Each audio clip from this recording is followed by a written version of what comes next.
Most people misunderstand quiet individuals. When they don't argue in conversations, people assume they have nothing to say.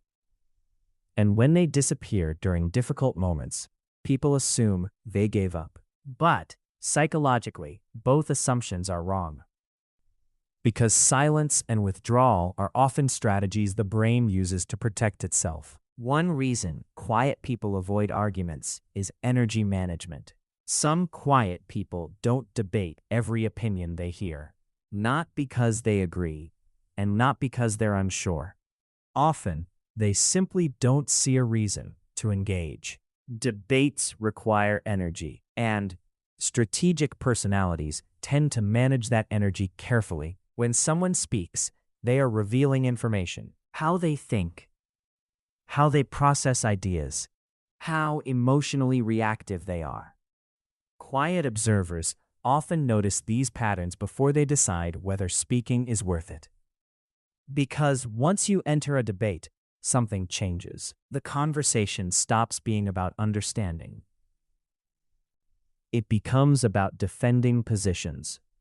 People stop listening, they start competing. And many quiet thinkers recognize that dynamic early. So instead of reacting immediately, they choose to observe. They watch the room. Who talks the most? Who interrupts others? Who becomes defensive when challenged?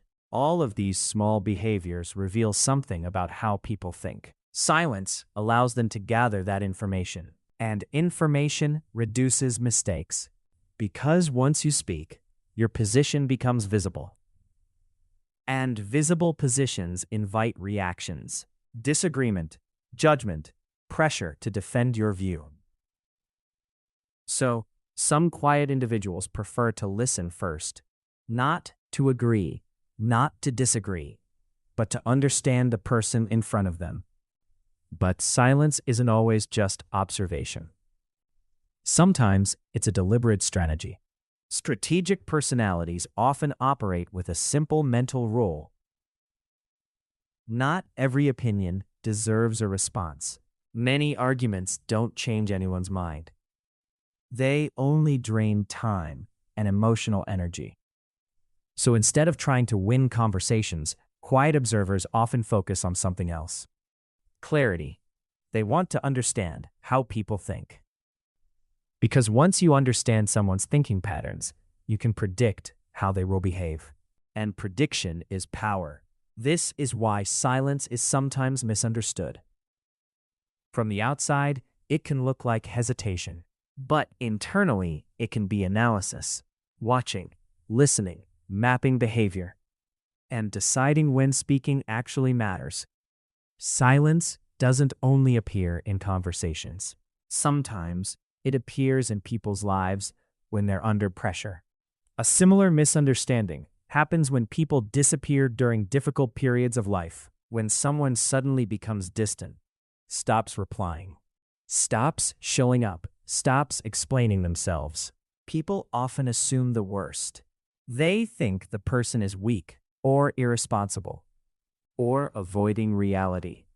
But psychologically, this behavior can come from something called avoidance coping. Avoidance coping is a defense mechanism. When pressure becomes overwhelming emotionally, socially, or mentally, the brain tries to reduce the immediate threat. And one of the fastest ways to reduce pressure is to reduce exposure. Less conversations, less interaction, less expectations from other people. Because every interaction creates questions. How are you doing? What's going on with you? Why haven't you figured it out yet? Even when those questions are well-intentioned, they can feel like additional pressure. So the brain looks for a simple solution: distance. Not permanent disappearance, just temporary withdrawal.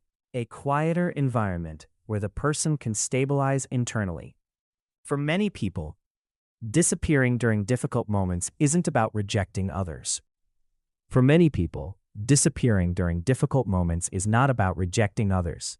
It's about regaining psychological control without constant conversations. without expectations, without the pressure to explain unfinished problems. This doesn't mean avoidance is always healthy, but it does explain why the behavior happens.